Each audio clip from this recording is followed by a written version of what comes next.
প্রথমে দুধটাকে ভালো করে ফুটিয়ে নিলাম, আর আমি এখানে ফুল ক্রিম দুধ ব্যবহার করেছি। তারপরে যখন দুধটা ফুলে উঠেছে তখন গ্যাসটা কমিয়ে দিয়ে আমি ক্যালসিয়াম ল্যাকটেট দিয়ে আজকের ছানাটা করছি। তো দেখো আমার কিন্তু সুন্দর করে ছানা তৈরি হয়ে গেছে। তারপরে আমি জল ঝরিয়ে ছানাকে খানিকক্ষণ রেখে দিয়েছিলাম কাপড়ের মধ্যে, আর তারপরে এই পুরো জল ঝরানো ছানাটাকে আমি নিয়ে নিলাম একটা থালার মধ্যে, নিয়ে ভালো করে হাত দিয়ে একটু চটকে নিচ্ছি। হাত দিয়ে চটকে একটু মোলায়েম করে নিলাম।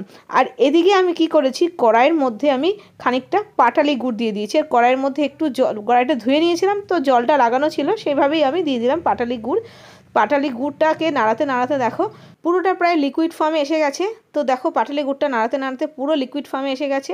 তখন গ্যাসটাকে বন্ধ করে দিয়ে একটু ঠান্ডা করে তারপরে ছানার মধ্যে দিয়ে দিলাম। ছানার মধ্যে গুড়টা দিয়ে তারপরে ছানার সাথে গুড়টা ভালো করে মিলিয়ে নিলাম। হাত দিয়েই মেলালাম চটকিয়ে, হাত দিয়ে পুরোটা ভালো করে মিলিয়ে নেওয়ার পরে তারপরে পুরো জিনিসটাকে, গুড় আর ছানাটাকে আমি আবার কড়াইতে দিয়ে দিয়েছিলাম। কড়াইতে দিয়ে খানিকক্ষণ রান্না করে নিয়েছি, মানে একটু পাক আসা পর্যন্ত অপেক্ষা করেছি আর কি। গ্যাসের ফ্লেমটা মিডিয়ামে রেখে দেখো যখন কড়াই থেকে উঠে উঠে আসছে তখন আমি নামিয়ে নিয়েছি আবার থালার মধ্যে। আর তারপরে ঠান্ডা হওয়ার অপেক্ষা করেছি।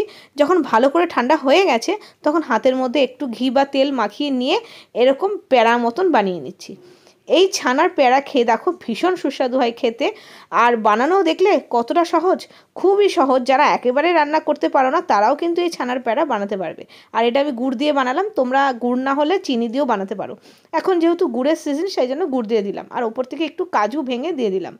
তো দেখো তৈরি হয়ে গেছে আমার ছানার প্যাড়া। এই রকম নরম পাকের ছানার প্যাড়া খেতে কিন্তু বেশ ভালো লাগে। আর আমি এটা গুড় দিয়ে বানিয়েছি, নতুন গুড় দিয়ে, নতুন গুড়ের পাটালি দিয়ে। তোমাদের কেমন লাগলো বলো। তোমরা যখন অফ সিজনে মানে গরমকালে বানাবে তখন তো আর গুড় পাওয়া যাবে না, তখন কিন্তু এটা চিনি দিয়েও বানানো যায়।